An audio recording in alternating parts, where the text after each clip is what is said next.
আজকের ভিডিওতে আমি এমন একটা কাজের কথা বলবো যেটা হলো আপনারা ঘরে বসে আয় করতে পারবেন এবং মাসে ভালো রকম একটা ইনকাম করা কিন্তু খুবই সহজ।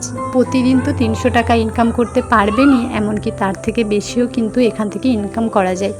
সেলাইয়ের কাজটা যেমন সহজ তেমন কিন্তু নিজের সুবিধা মতো আপনি বাড়িতে থেকে সংসার সামলে কাজ করে একটা ভালো পরিমাণে টাকা ইনকাম করতে পারবেন।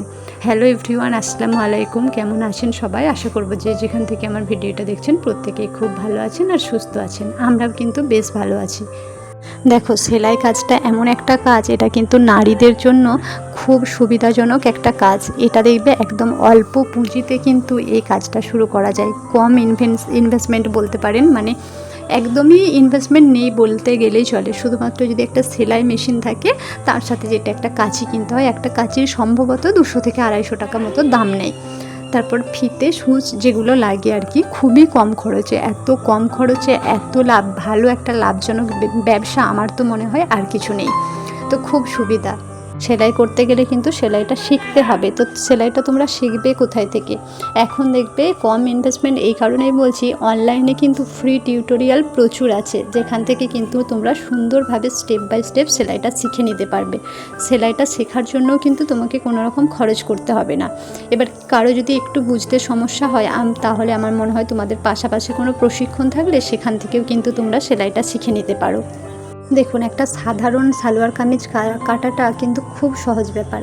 প্রথমে কি করতে হবে আপনাদেরকে, আমি ভালো করে কিন্তু মাপটা দেখিয়ে দিচ্ছি। প্রথমে কিন্তু আপনাদেরকে ঝুলের মাপ নিতে হবে।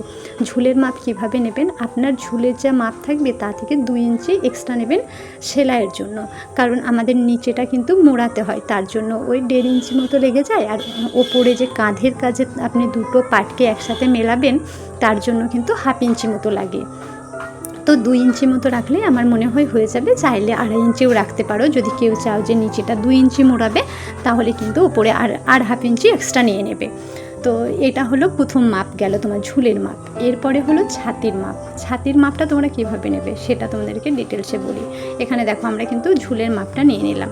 এরপরে ছাতির মাপটা কিভাবে নেব, ছাতির তোমার যেই মাপ আছে, মানে ছাতির আসল মাপের সাথে 1/4।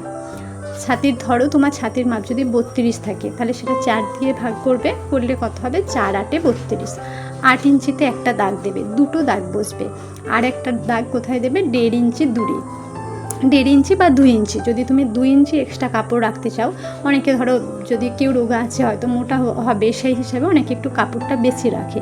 তো সেখানে তোমরা 2 ইঞ্চি কাপড় বেশি রাখতে পারো, না হলে কিন্তু 1.5 ইঞ্চি রাখলেই হবে।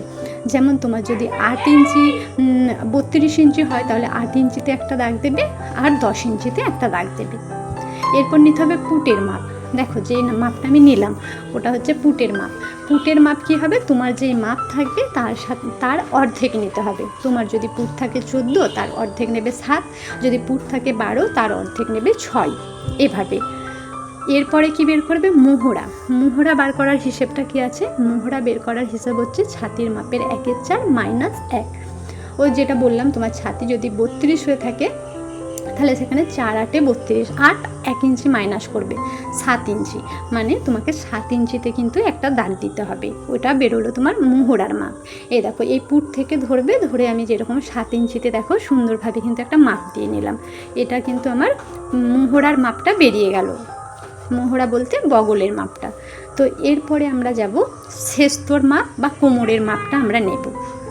মোহরা থেকে তুমি 7 ইঞ্চি দূরে একটা মাপ বসাবে, সেটা হলো কোমরের মাপ। যেমন তোমার পুট থেকে মোহরা পর্যন্ত যে মাপটা নিচ্ছ 7 ইঞ্চি, ওটা ছাতির মাপ হয়ে গেল। এবার ছাতি থেকে তুমি আরও 7 ইঞ্চি দূরে, দেখো আমি আরও 7 ইঞ্চি দূরে কিন্তু এই দাগটা বসাচ্ছি। এটা কিন্তু আমার কোমরের মাপ হয়ে গেল। তাহলে 7 আর 7 কত হলো, 14। এটা কিন্তু তোমরা অনেকে 15ও রাখতে পারো, যদি কেউ চাও যে শেষ একদম মানে যেখানে কোমরের কাছে আমাদের একটা সেলাই থাকে না, ওই সেলাইটা যদি ভাবো যে একটু নিচু করে করবে, একটু বেশি রাখবে। অনেকে দেখবে একদম পেটের উপর পর্যন্ত রাখা পছন্দ করো না, তো তারা কিন্তু এখানে 15 মাপটাও নিতে পারো। তো এটা কিন্তু একদম সোজা হিসাব। তুমি যেই মাপটা নিচ্ছ, মানে পুট থেকে মোহরা যেই মাপটা নিচ্ছ, আবার মোহরা থেকে তত ইঞ্চিতেই কিন্তু আবার একটা দাগ বসাবে। বসিয়ে কোমরের হিসাব কী হবে, কোমরের হিসাবও 1। তোমার কোমরের যা মাপ আছে তার হচ্ছে 4 ভাগের 1 ভাগ।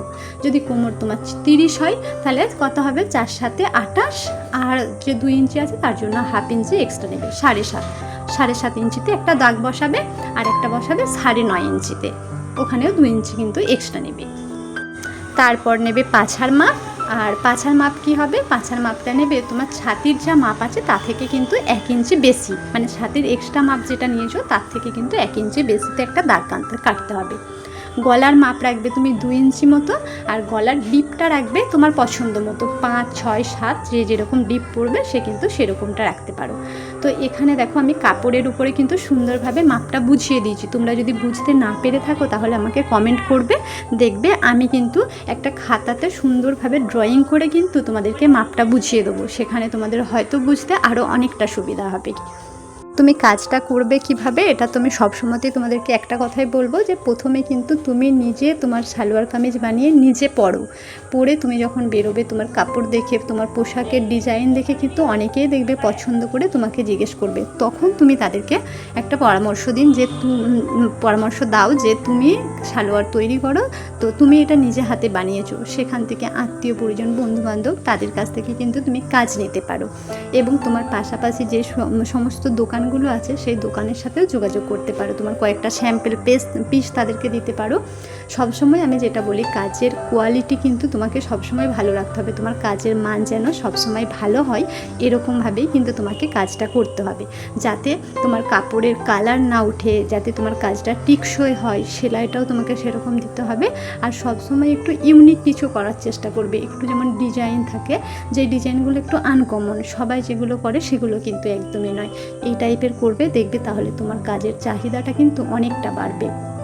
তখন তোমাকে আর কাস্টমার খুঁজে বেড়াতে হবে না, তারা তোমার খোঁজ করে তোমার থেকে কিন্তু কাজ নিতে আসবে।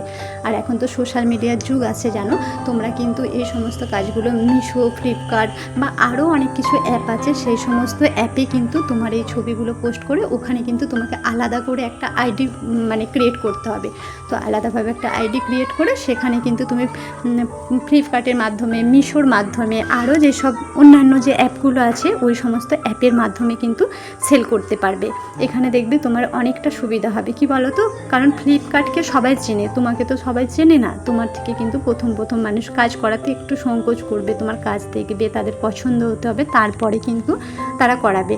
কিন্তু ফ্লিপকার্ট, মিশো, আরও যে সমস্ত অ্যাপগুলো আছে অনলাইন শপিংয়ের, তো তাদেরকে তো সবাই চেনে, তাদের কিন্তু পরিচিতি আছে, তো তাদের পরিচিতিতে কিন্তু তোমার প্রোডাক্টগুলো বিক্রি হয়ে যাবে। আর তোমার প্রোডাক্টের মান যদি ভালো হয় অবশ্যই কিন্তু এই জিনিসের চাহিদা তো থাকবেই। আর তোমাদেরকে যে বললাম যে প্রতিদিন তোমরা 300 টাকা আয় করতে পারবে, কিভাবে পারবে দেখো, কারণ প্রতিদিন তুমি যদি 1টা থেকে 2টো চুড়িদার সেলাই করো তোমার কিন্তু খুব সহজেই 300 টাকা হয়ে যাবে। তুমি যদি খুব দামি কাজের ওপর যেই চুড়িদারগুলো সেগুলো যদি করো সেখানে কিন্তু 300 টাকা, 350 টাকা, 400 টাকা পর্যন্ত রেট নেওয়া হয়। আমি যেটা কাটছি এরকম সিম্পল সুতির পিসগুলো কিন্তু 150 টাকা বা 180 টাকা এরকম কিন্তু নেওয়া হয়। তাহলে যদি তুমি 1 থেকে 2টো চুড়িদার প্রতিদিন করো তাহলে কিন্তু খুব সহজেই প্রতিদিন তোমার 300 টাকা রোজগার হয়ে যাচ্ছে। আর 2টো কাজ পাওয়া কিন্তু আমার মনে হয় না যে খুব বেশি কঠিন ব্যাপার, 2টো কাজ কিন্তু তুমি শুরুতে পেয়েই যাবে, একদম শুরুতে না পেলেও কিছুদিন কাজ করতে করতে কিন্তু খুব সহজেই পেয়ে যাবে। আর এই যে সুতির পিসগুলো, এই পিসগুলোতে কিন্তু খরচ একদমই নেই, শুধুমাত্র একটা সুতো লাগে, যেহেতু সুতির পিস আমরা আস্তর ইউজ করি না, এবার কেউ যদি তোমাকে আস্তর দিতে বলে তুমি সেই অনুযায়ী রেটটা বলবে। তো সুতির পিসে কিন্তু বেসিক্যালি আস্তর দেওয়া হয়নি, যেই কারণে পুরোটাই তোমার সলিড লাভ থাকবে, শুধুমাত্র একটা সুতোর খরচ, একটা সুতো 4 থেকে 5 টাকা মতো দাম নেয়। এবার কি বলো তো, তোমরা যদি ধৈর্য ধরে কাজ করো আর তোমাদের কাজের মান ভালো হয় তোমার কিন্তু আয়ের পরিমাণ আরও বেড়ে যাবে। 300 থেকে কিন্তু তুমি আজকে একদিনে 300 টাকার কাজ করছো, তখন দেখবে একদিনেই হয়তো 3000 টাকার কাজ তুমি পেয়ে যাচ্ছ। তাই ধৈর্য হারালে চলবে না, যে কোনো কাজে কিন্তু ধৈর্য, পরিশ্রম দুটোরই প্রয়োজন। তাই ধৈর্য ধরে কাজ করো, আশা করি তোমরা এগিয়ে যেতে পারবে। তো আমার ভিডিও সম্পর্কে যদি কোনো প্রশ্ন থাকে অবশ্যই কিন্তু আমাকে কমেন্ট করে জানাবে, আর আমার চ্যানেলটাকেও সাবস্ক্রাইব করতে ভুলবে না। আজ তাহলে আবার আসবো সুন্দর একটা ভিডিও নিয়ে।